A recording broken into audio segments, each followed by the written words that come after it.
안녕하세요. 오늘의 사연 지금 바로 시작해 볼게요. 이제 30대 초반이 된 남자입니다.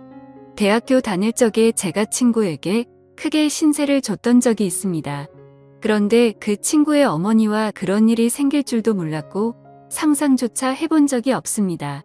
제가 집이 지방이라 못해 아주 깡촌이었습니다.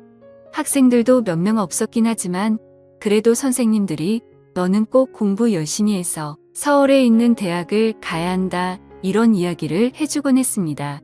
실제로 모의고사 성적도 좋았고 해서 저의 가족들도 개천에서 욕나는 거 아닌가 하는 기대를 하게 되었습니다. 서울대는 갈 수 없었지만 그래도 명문대라 부를 법한 학교에 합격을 하게 되었습니다. 집에서는 저희 공부를 돕겠다고 있는 재산 없는 재산을 끌어모아서 서울에 자취를 할 수 있는 여건을 만들어줬습니다. 서울에 연고도 없었기에 발품을 팔아 자취방을 하나 구하게 되었고 집에서 지원을 해줬지만 형편이 넉넉하지는 않아서 학교에서 조금 떨어져 있는 곳에 저렴한 곳으로 구하게 되었습니다. 오고 가는 게 불편하긴 했지만 혼자 지내는 데는 이보다 적당한 곳이 없었습니다. 방도 넓고 쾌적하고 나름 주방도 있었으니 말입니다. 학교 생활은 무난했습니다. 공부 말고는 할 줄 아는 게 없었기에 그냥 하던 공부하듯이 그렇게 공부만 했지요. 그러다가 친구 한 명을 사귀게 되었습니다. 제가 내성적인 성격인지라 친구를 잘 사귀기가 힘든데 이 친구도 농어촌 전형으로 저처럼 가산점을 받아서 들어온 친구라서 이야기도 잘 통하고 죽이 잘 맞았습니다. 이 친구를 사귄 덕분에 처음으로 학교 사람들하고 같이 술을 마셔봤습니다. 처음 마시는 술인데 제가 생각보다 주량이 세더라고요. 학교 선배들도 저보고 술 잘 마신다고 계속 따라주는데 저는 멀쩡한데 사람들은 하나 둘씩 픽픽 쓰러지기 시작하더라고요. 여자들하고 같이 술도 그 친구 덕분에 처음 마셔봤습니다. 술게임 하면서 마시니까 은근 설레고 기분도 좋더라고요. 그러다 술을 진탕 마시게 되었고 밖에 나오니 차가 다 끊겨버렸더군요. 그래도 걱정 없었던 게 어떻게든 학교 근처까지만 가면 학교에서부터는 집까지 걸어서 한 50분 정도면 도착할 수 있으니 꾸역꾸역 학교까지 걸어가야겠다 싶었습니다. 친구한테도 혹시 길이 애매하면 내 자취방에서 자고 가겠냐 물어봤는데 친구 녀석이 크게 웃더니 자기 사는 집이 여기서 가깝다고 하는 겁니다. 농어촌 전형으로 왔다고 해서 저처럼 자취 생활을 하는 줄 알았는데 알고 보니 친구는 아파트에서 통학을 하고 있던 거였습니다. 그렇게 오히려 역으로 제가 친구 집에서 신세를 지게 되었지요. 어머니가 주무실 시간이라서 더 놀지는 못하고 그냥 하루만 신세를 지게 되었습니다. 이야기를 듣자 하니 친구가 대학에 합격하고서는 어머니와 같이 둘이서만 서울로 올라왔다고 하더라고요. 아파트는 자가가 아니라 월세지만 어쨌든 자식 곁에서 뒷바라지를 해주러 같이 올라왔다는 사실을 알게 되었습니다. 친구 녀석이 저를 배려해 준답시고 침대를 양보해 줬는데 아침이 밝아서 누군가 저를 위해서 깨어낸 느낌에 잠에서 깨게 되었습니다. 저를 위해서 깨웠는 건 다른 사람이 아니고 친구의 어머니였습니다. 제가 아들 침대에서 자고 있었으니 제가 당연히 아들 친구가 아니라 아들이라 생각해서 그런 장난을 친 거였죠. 저도 저대로 깜짝 놀랐지만 그 상황이 친구의 어머니도 많이 당황한 듯 보였습니다. 이러나 저러나 아들 침대에 아들 말고 웬 처음 보는 시커먼 녀석이 있으면 누구라도 놀랐을 겁니다. 친구 녀석의 어머니는 저희 어머니랑은 많이 다른 느낌이었습니다. 나이도 훨씬 젊어 보였고 아줌마라는 느낌이 전혀 들지 않았습니다. 머리도 뽀글거리는 파마가 아니고 어깨가 넘게 기른 긴 생머리를 하고 있었고 머리카락에도 한 올 한 올 윤기가 가득했습니다. 40대 후반 곧 50을 바라보는 나임에도 불구하고 30대 후반인 저희 친척 누나와 비교했을 때도 그 젊음이 한치 모자람이 없었습니다. 오히려 그 나이에 비해 여자들만 풍길 수 있는 매력과 그 나이로는 보이지 않는 동안의 외모 때문인가 제 눈에는 그 점이 더 여성스럽고 매력적으로 느껴졌지요. 친구의 어머니는 자기 아들을 끔찍히 챙기는 사람이었습니다. 그러니 서울까지 따라와서 한 집에 살고 있었겠지요. 20대 초반에 친구를 가졌고 친구가 어릴 적에 친구 아버지가 돌아가시면서 당시에 젊은 여자 혼자 몸으로 아들을 키워냈으니 얼마나 애지중지하면서 키웠을지 안 봐도 예상이 갔습니다. 아무튼 아침에 말 못할 해프닝이 있기는 했지만 친구 어머니 말로는 이 친구가 고향에 있을 때부터 서울 올라오고부터 친구를 집에 데려오는 건 제가 처음이라고 하더군요. 그리고 친구 어머니도 저를 엄청 좋게 봐주셨고요. 학교에서도 더 가깝다 보니 학교 수업을 마치면 친구 집으로 가는 일이 더 잦아졌습니다.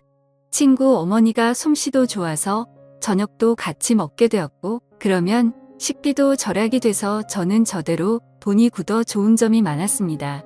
거기에 저는 처음 봤을 때부터 친구보다 친구의 어머니와 더 가까워지고 싶은 욕심이 생겼기에 이런 식으로 자주 친구 집에 가서 시간을 보내는 게 좋았습니다. 그런데 그때까지는 몰랐지요. 친구 어머니의 미모 덕에 제가 정신을 못 차리긴 했는데 셋이서 이렇게 모여있으면 친구 어머니가 친구를 바라보는 모습이 마치 아들이 아니라 그 이상의 무언가로 여기는 듯한 느낌을 받을 때가 많았습니다. 제가 친구 어머니를 계속해서 쳐다봤기 때문에 그 시선이 보통이 아니란 것쯤은 눈치를 챌 수 있었지요. 어머니가 아무리 신세대라고 한다 하더라도 저희 어머니 또한 저를 아침에 그런 방식으로 깨워준 적이 없었습니다. 장난으로 아침에 깨운다고 하기에는 너무 알아 깨워놨던 그때의 기억도 있고 해서 저의 의심은 점점 들어 확신으로 바뀌고 있었습니다. 중요한 일이 있어서 제가 아침에 학교에 가볼 일이 있었습니다. 그런데 너무 이른 아침 시간이라 시간을 맞추기가 너무 힘들었지요. 시간을 맞출 수나 있을까 고민하고 있는데 친구가 뭘 걱정하냐면서 자기 집에서 자고 가면 10분이면 학교에 도착하지 않겠냐고 하루 자고 가라고 하는 겁니다. 마침 친구 녀석은 그날 밤을 새고 아침에 일찍 집에 돌아올 예정이었고 친구 어머니도 마침 고향에 다녀올 일이 있어서 집이 빈집이라고 하는 거예요. 그러니 걱정하지 말라고 하면서 비밀번호를 흔쾌히 알려주더라고요. 그래서 저녁에 친구 집에 도착했습니다. 친구가 말한 대로 집은 빈집이었어요. 배가 고프긴 했지만 아무리 친구가 들어오라고 했다고 해도 남의 집에서 밥까지 해먹는 건 아닌 것 같아서 일찍 잠을 청해보기로 했습니다. 하지만 그 열기에도 저는 몸이 완전 얼어붙고 긴장해서 그런지 한기까지 들 정도로 몸이 벌벌 떨리더라고요.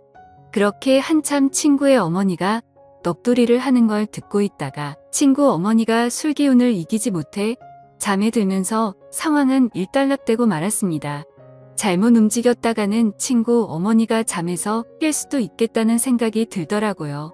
잠은 깨울 수 있지만 이 상황에서 친구 침대 안에 있는 게 자기 아들이 아니라 또 저였다는 걸 알게 되면 일이 커지지 않겠나 싶어서 그냥 숨죽인 채로 가만히 있을 수밖에 없었습니다. 저도 모르게 스르륵 잠이 들었나 봅니다. 그대로 아침이 밝으면서 친구 어머니가 옆에 있던 게 저라는 걸 깨달았는지 괴성을 지르며 잠에서 깨더라고요.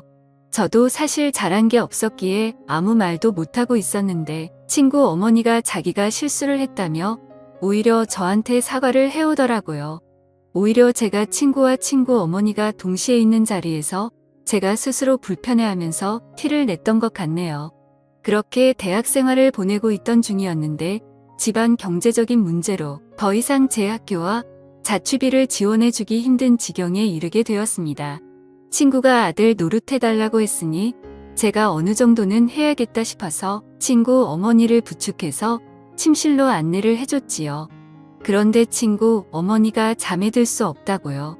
그러니 그때 그날처럼 제가 어머님 옆에 있어달라고 하더라고요.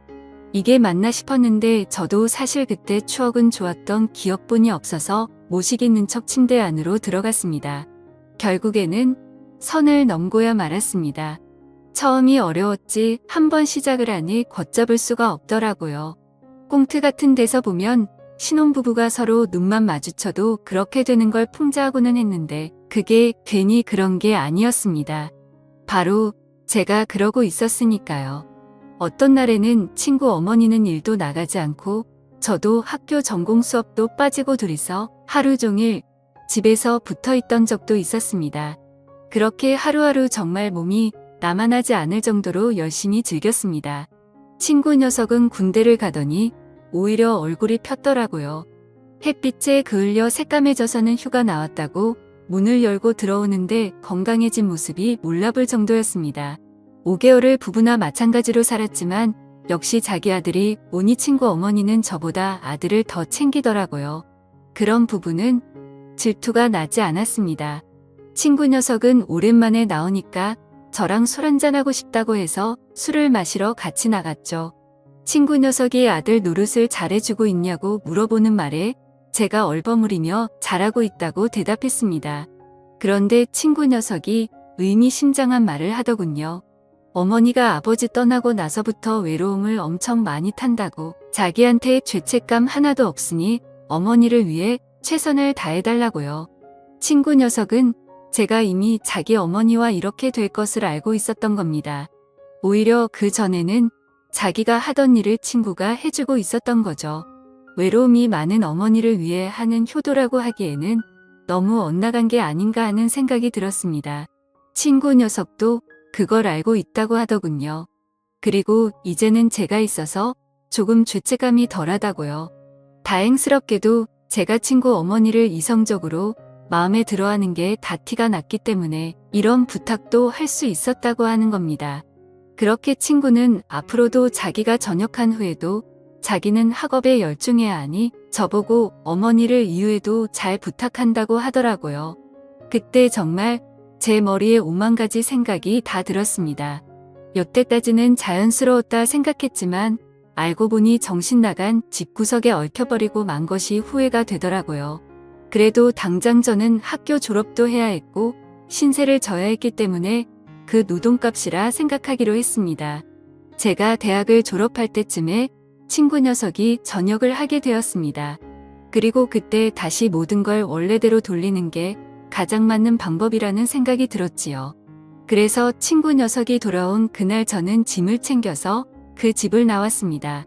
친구 녀석이 이러는 게 어디 있냐며 불만을 토로했지만 어떻게 생각해도 그때는 이게 맞는 것 같았습니다.